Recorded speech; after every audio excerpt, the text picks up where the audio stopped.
अनिल के गाना पछौरी के देखू गजब है कमर लचकै छे। अनिल के गाना पछौरी के देखू गजब है कमर लचकै छे। धर्मेंद्र यही वो कटी दल कई टप टप ऊपर से चुबै छे।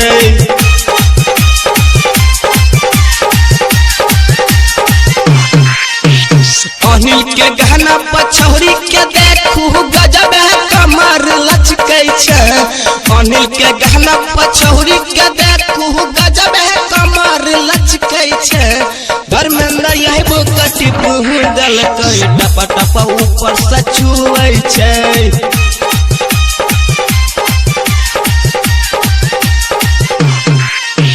Mixed by Ram Ganesh Rai, Archana Rai.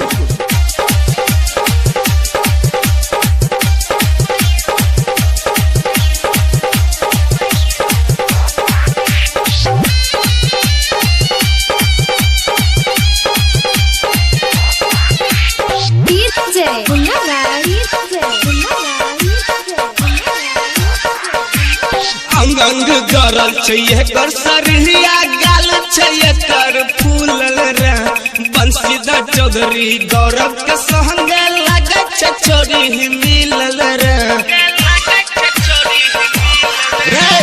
अंग गरल छे कर सरिया गाल छे कर फूलल रे।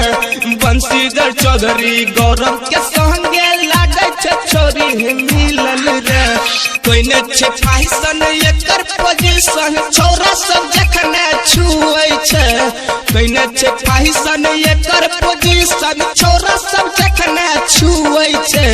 धर्मेंद्र यही बुकटी दल कोई टप टप ऊपर से छुए छे। धर्मेंद्र यही बुकटी दल कोई टप टप ऊपर से छुए छे।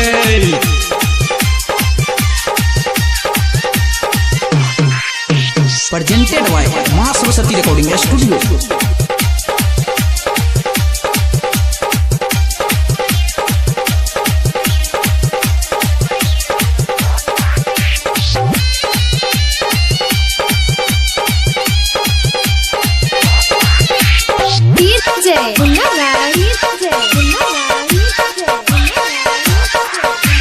बजे छे डीजे झूमे छे चौरी भके है पूरा मगन रे। राइटर मदन कहे छे नाचे शंकर सिंघनिया के संग रे। बजे छे डीजे झूमे छे चौरी भके है पूरा मगन रे। राइटर मदन कहे छे नाचे शंकर सिंघनिया के संग रे। बीके बिहारी दिक्का के देखही एकरे पर महरै छे।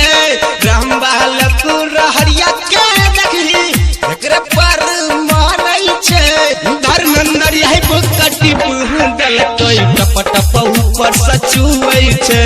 धर्मेंद्र यही बुकटी दल कोई टप टप ऊपर से छुए छे। भीज गेले रे।